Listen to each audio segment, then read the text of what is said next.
et en même temps elle redoute cette période-là parce que c'est une période qu'elle n'aime pas beaucoup. L'originalité de l'histoire qui a fait que j'ai le plus kiffé, je pense, cette lecture.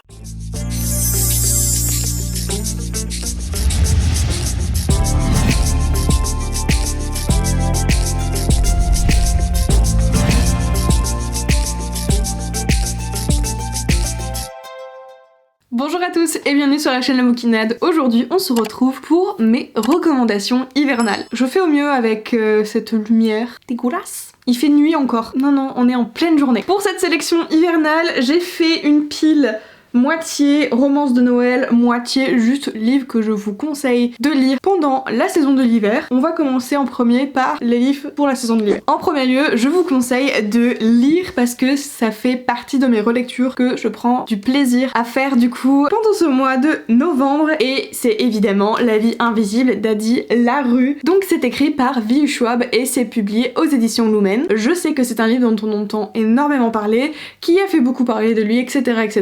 Avant de vous résumer le livre, vraiment c'est vrai que la version hardback est sacrément belle, elle est hyper bien faite, elle ne ressemble pas à la version anglaise, mais c'est pas grave parce que vraiment ils nous ont fait un taf absolument incroyable.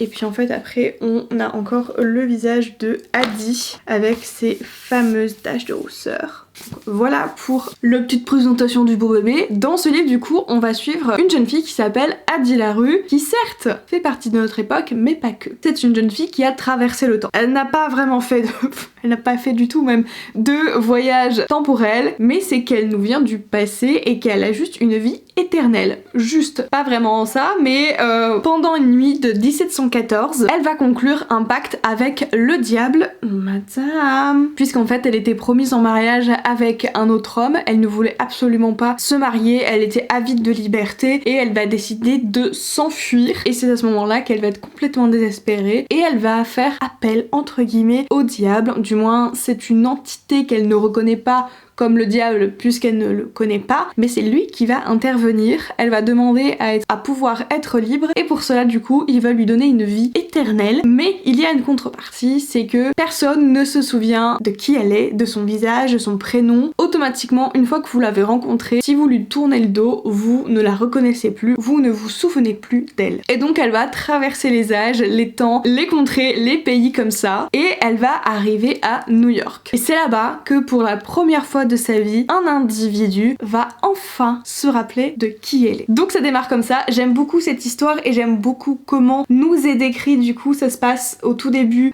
pour Adi dans un coin de la France, et j'aime beaucoup vraiment comment le récit est raconté, et vraiment en relisant Adi Larue je me suis souvenue de la plume très poétique de l'autrice, et pour moi c'est un livre qui peut se lire vraiment dans toute saison, mais vu que ça se passe quand même dans des périodes relativement froides et qu'il y a une ambiance quand même froide parce qu'il lui arrive des trucs pas cool, je trouve que c'est plutôt pas mal de le lire pendant cette saison. Ensuite, prochain livre que je vous présente, là nous sommes sur de la New Romance, un livre de chez Hugo Roman. Il s'agit du tome 1 de la série Elements, donc The Air de Brittany Setcheri. Oui, la couverture pour le coup c'était pas vraiment voulu, mais elle fait très un peu enneigé ou ciel étoilé, je ne sais pas trop. C'est un livre que je crois que j'avais lu pareil dans une saison un peu frontalière entre l'automne et dans une saison frontalière, un mois entre l'automne et l'hiver, et c'est une romance que j'ai beaucoup aimée. Il s'agit pour le coup d'une romance psychologique, puisque on va vraiment... Enfin, psychologique. On va avoir vraiment des drames qui vont subvenir, et il y a une ambiance qui peut s'apprêter à quelque chose d'assez froid, parce qu'il y a vraiment et véritablement des choses tristes qui arrivent aux personnages. Vous n'êtes pas obligé de continuer sur les autres tomes si vous n'en avez pas envie, ce tome se suffit à lui-même, puisqu'après on va avoir d'autres personnages. On va avoir deux personnages, une première qui est une jeune femme célibataire avec sa jeune fille, et de l'autre nous avons Tristan Cole. Tristan est connu autour de chez lui pour être une personne très froide et très méchante. Va y avoir un chien dans cette rencontre quand tous les deux vont se rencontrer. Elisabeth est une femme qui a vécu, comme je vous le disais, des choses vraiment pas cool, et Tristan, on a vécu aussi tout autre.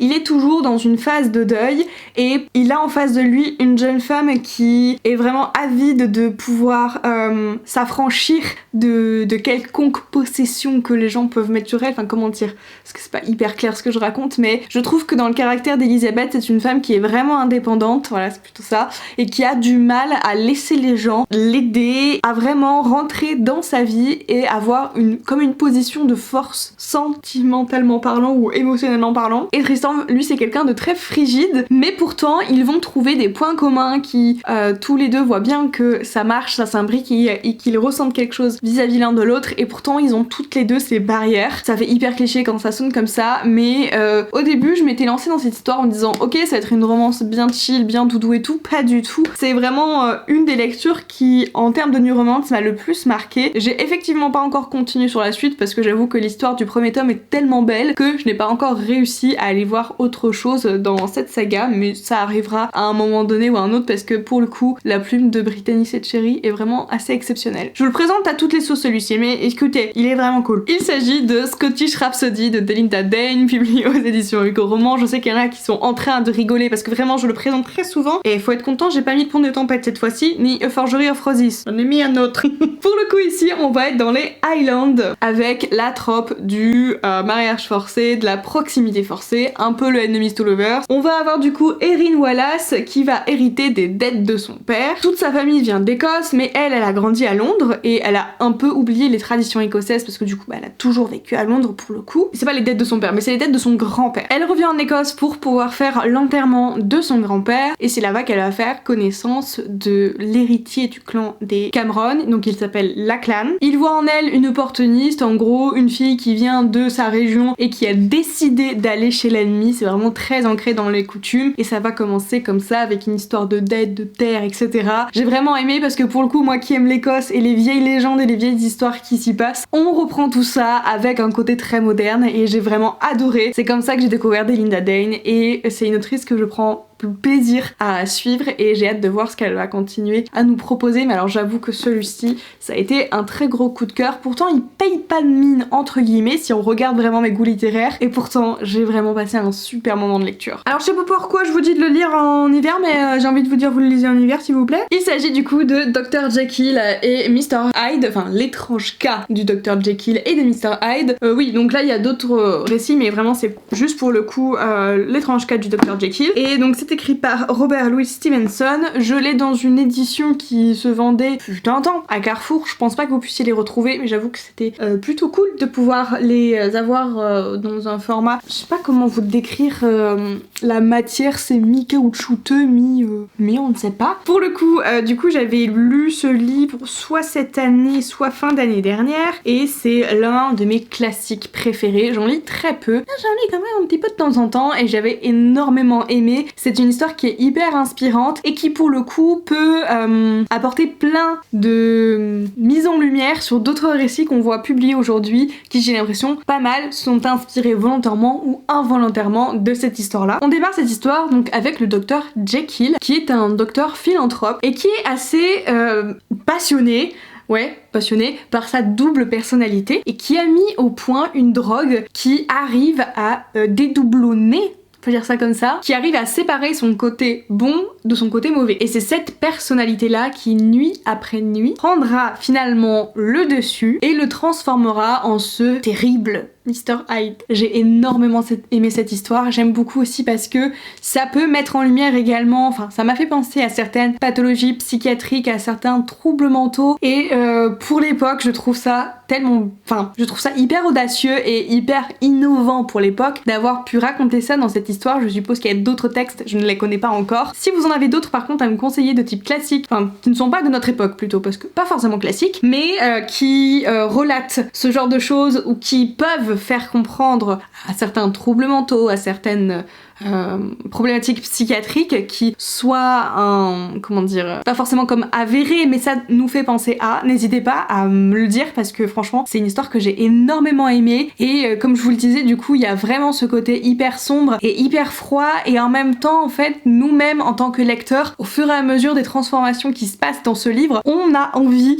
d'aider le personnage, on a envie de comprendre jusqu'à quel point va aller le vice, qui est vraiment gentil, qui est vraiment méchant dans cette histoire. J'ai énormément aimé et je pense que avec une petite cheminée ou si vous en avez pas comme moi, vous le mettez sur votre téléphone ou mettez une petite vidéo cheminée, c'est hyper bien avec un temps pluvieux, on ne demande pas plus. Maintenant on va passer aux romances de Noël. Je sais pas pourquoi j'ai fait ça là. Le premier que je vous présente c'est Les étoiles brillent plus fort en hiver de Sophie Jomain, donc j'ai la version poche, c'est publié par les éditions Charleston, c'est ça. Ça se passe évidemment à Noël et nous sommes dans les galeries Hartmann et 7 jours avant un très gros lancement, le directeur en personne va exiger que la décoration de Noël soit entièrement refaite. Je vous laisse imaginer le nombre d'heures sup qu'il y a. Agathe est furax et Agathe ne veut pas qu'on touche à son travail, il en est pas question. Malheureusement, elle va pas trop pouvoir faire quelque chose puisque l'autorité n'est pas à elle mais à ce Alexandre Hartmann et c'est avec lui qu'elle va devoir mener cette négociation. Forcément, on est un petit peu sur cette trope de enemies to lovers et forcément ces deux-là auraient préféré ne jamais se rencontrer au vu de leur position dans ce travail. J'ai énormément apprécié le personnage d'Agathe qui s'occupe du coup de sa nièce Chloé parce que du coup sa sœur disparaît un petit peu quand bon lui semble. J'ai aussi beaucoup aimé le traitement des personnages secondaires qui sont vraiment pétris d'une bienveillance et d'un côté vraiment humain envers Agathe. Pour le coup c'est une histoire 100% cocooning, 100% Noël, avec un côté quand même un peu stressant vu qu'on arrive vraiment à la période fatidique pour eux et qu'il y a beaucoup d'enjeux pour chacun de ces personnages. Je ne sais pas si vous avez lu du Sophie Jomain, moi j'ai découvert avec Les étoiles de Nosède et je crois que c'est le deuxième livre que je lis hors Les étoiles de Nosède et je l'avais beaucoup apprécié et je crois que mon vlog remonte à l'année dernière ou l'année d'avant. Ça commence à faire. Pareil, je l'avais aussi lu pendant un reading vlog 100% livre de Noël et il y a une série. Mais là je vous présente le livre Dash et Lily de Rachel Cohn et David Levitan. J'ai déjà lu du David Levitan au travers le roman Will et Will qu'il a coécrit avec John Green et en fait à chaque fois j'ai l'impression je me retrouve à lire des livres où il a été co-auteur. C'est publié aux éditions Michel Lafon. Pour le coup on va avoir ces deux jeunes adolescents qui n'ont jamais vraiment vécu de premier amour. Lily, qu'on peut voir donc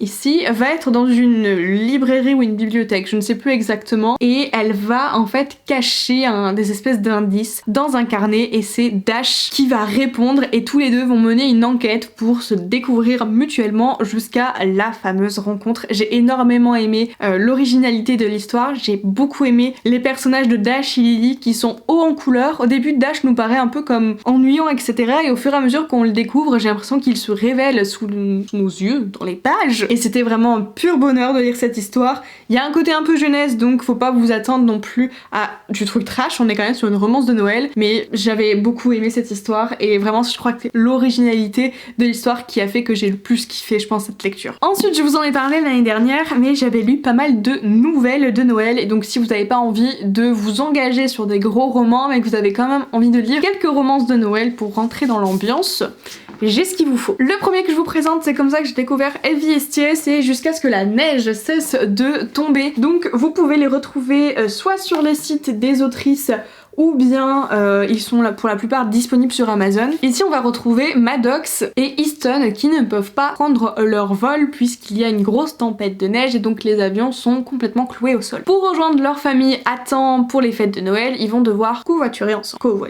Et ils vont traverser le Canada en voiture. Tous les deux sont en froid depuis, je ne sais plus, plusieurs années. Vous vous doutez, pendant ce périple, ils vont pouvoir un petit peu parler de ce qui s'est passé. J'ai vraiment beaucoup aimé. C'est comme ça du coup que j'ai découvert un peu la plume de Evie Estier qui peut sembler un petit peu plus brute de décoffrage, hein, ça c'est clair. Mais c'est ce que j'ai particulièrement aimé. J'ai beaucoup aimé aussi les personnages en question qui je trouvais avaient vraiment un caractère assez affirmé, pas trop hésitant et c'est ce qui m'a le plus plu je pense. C'était vraiment le caractère des personnages et j'avoue que de voir défiler le Canada c'était vachement sympa. Autre nouvelle de Noël, je vous propose de lire Noël quelle galère de Alicia Garnier, c'est pareil, vous pouvez également le retrouver à la fois sur le site de l'autrice ou bien je Je crois qu'il est toujours sur Amazon celui-ci. Alors pour le coup c'est un livre vraiment que j'ai pris tellement de plaisir à lire.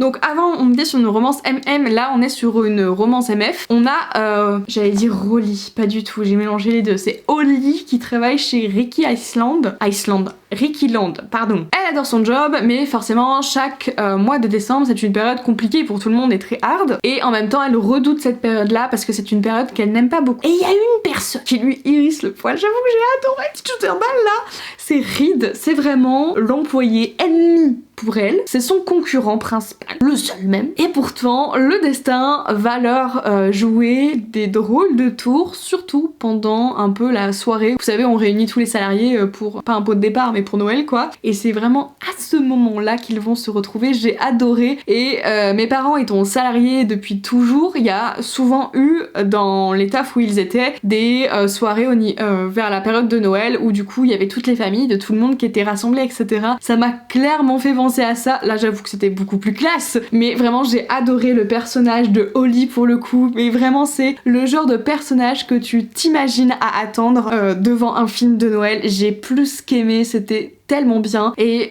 c'est aussi comme ça que j'ai découvert Alicia Garnier, parce que j'ai pas encore lu Can't Help Falling in Love. Voilà.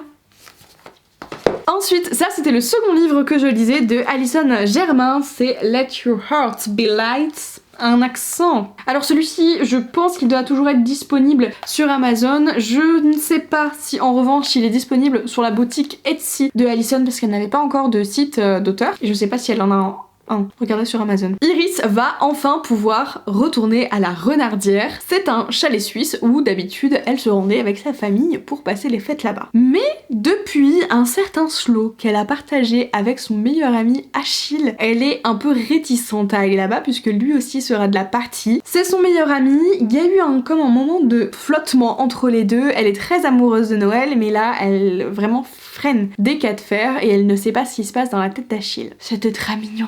C'était vraiment le genre de romance que tu veux vivre premier degré. C'était hyper bienveillant. Elles le sont aussi toutes les histoires, mais du coup là il y avait un côté encore plus sweet, encore plus mignon. Et vraiment c'est un bonbon ce livre. Et c'est la première fois du coup que je lisais Alison dans un autre genre, donc pour le coup une romance. Et je trouve qu'elle est hyper douée dans ce genre là. C'est vrai, j'avais pu le faire dédicacer, oui. Et vraiment elle a un côté hyper mignon dans son écriture. Je sais qu'elle disait que c'était pas forcément quelque chose qu'elle pensait faire, c'est quelque chose qu'on lui avait proposé et que du coup ça l'avait hyper motivée et tout. Et je m'attendais pas à la voir publier un livre comme ça, mais je trouve que pour le coup, il y a quelque chose à faire. Ensuite, l'une de mes très très bonnes découvertes aussi cette année, c'est Amélie Astier. Donc pour le coup, on avait eu Noël à Édimbourg, donc de Amélie Astier avec un inconnu, et à la Saint-Valentin, on a eu la suite, Rendez-vous pour la Saint-Valentin avec un écossais, donc qui fait suite tout simplement au premier tome. Je vous présente les deux puisque du coup, il y a un second tome. Dans ce livre, nous allons faire la rencontre du personnage de Thomas. C'est la première fois qu'il ne fêtera pas les fêtes de fin d'année en famille, puisqu'il se retrouve du coup bloqué en Écosse, à Édimbourg. C'est là-bas en fait qu'il fait ses études à l'université. Et grâce à une petite application de rencontre qui est spécialisée dans les dates spéciaux, ils ont proposé de faire rencontrer les gens pour le 24 décembre pour ceux qui sont tout seuls. Et d'après l'algorithme de cette application, ils pourraient très bien s'entendre avec Kilt and Whiskey, donc c'est le pseudonyme de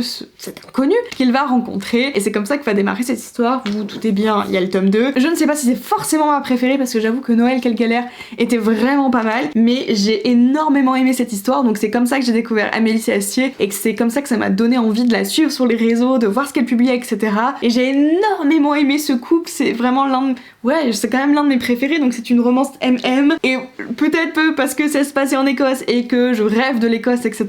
Mais il y avait tellement de trucs hyper sympas, hyper drôles, vraiment des situations qui étaient hyper drôles à lire et en même temps hyper mignonnes. Je trouve que ça a été hyper bien rythmé et du coup la balance n'était pas déséquilibrée par rapport à ce que je vous ai dit. Et en même temps, je trouve que même pour toutes les nouvelles que je vous ai présentées, c'est la première fois que je lisais autant de nouvelles d'un coup, et donc j'avais peur que du coup l'histoire ne soit pas assez développée, que je ne puisse pas assez m'attacher au personnage et tout. Et pour le coup, je trouve que les autrices ont su hyper bien toutes pu développer leur personnage dans un laps de temps, enfin dans un nombre de pages très restreint Quand même, on voit ici, le tome 2, je crois qu'elle s'est un peu lâchée, mais pour le coup, le tome 1, elle a respecté les codes de la nouvelle par rapport au nombre de pages. Je crois qu'elle y est aussi pile hein, dans le tome 2, mais vraiment, c'est impressionnant de voir que, en fait, j'ai pu autant m'attacher et apprécier cette histoire alors que d'habitude je me lis des pavés de 600 pages. Voilà, c'est tout pour cette vidéo de recommandation hivernale, j'espère que ça vous a plu. N'hésitez pas à réagir en commentaire, encore une fois, à me recommander des romances de Noël. Ma wishlist n'a pas fini de s'agrandir. Sur ce, je vous souhaite de bonnes lectures et nous, on se retrouve pour une prochaine vidéo. Bye!